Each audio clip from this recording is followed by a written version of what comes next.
नमस्कार मंडळी. श्रावण महिना म्हटलं की सगळीकडे पिके फुलू लागतात. कडधान्याची पिके, बाजरी, मूग, चवळी अशी बरीच पिके चांगल्या प्रकारे दिसू लागतात. असं म्हटलेलं आहे की श्रावण मासी हर्ष मानसे. श्रावण महिन्यात सर्व प्राणी पक्षाला आनंद भेटत असतो. अशाच या महिन्यामध्ये बरेच लोक परिसर भेटीचं नियोजन करतात. श्रावण महिन्यामध्ये सोमवार असो शुक्रवार असो त्या दिवशी सर्वजण लोक शिखर शिंगणापूर महादेवाचा वार सोमवार, देवीचा वार मंगळवार, परिसरामध्ये अशा अनेक श्रद्धा स्थाने आपल्या असतात. त्या ठिकाणी फिरायला जात असतात.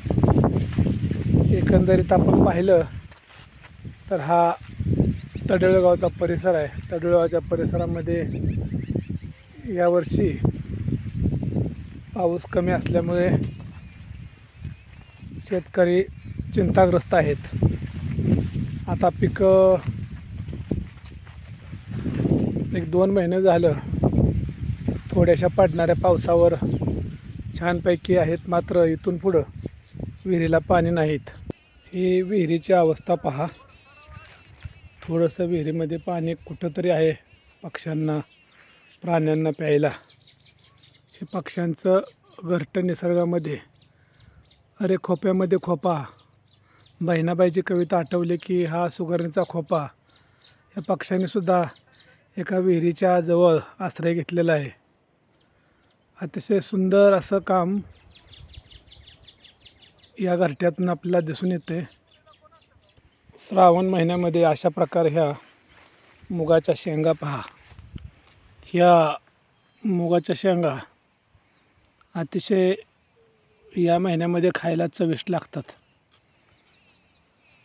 या मुगाच्या शेंगा आहेत, ह्या खायला अतिशय चविष्ट असतात. शेतामध्ये फिरत असताना अतिशय आनंद होत असतो.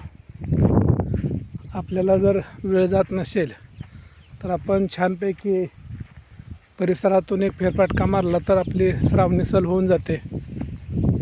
हे दुसरी विहीर पहा, अजिबात पाणी नाही. तुम्हाला पावसाच्या प्रतीक्षेत शेतकरी आहेत. हे बाजरीचं पीक आहे. आता आपल्याला अतिशय छान दिसतंय. याला पाण्याची गरज आहे. हा फुलोऱ्यात येणारे बाजरीचा आपण विचार केला तरी दाणे भरला. मात्र या बाजरीच्या पिकाला एका पाण्याची गरज आहे.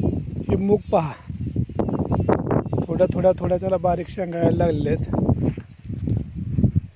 मात्र ही आमच्या गावची ही परिस्थिती आहे की पाणी नसल्यामुळे शेतकरी कुटुंब अगदी मिळेल त्या कामावर चरितार्थ करून आपलं उपजीविका भागवत आहेत.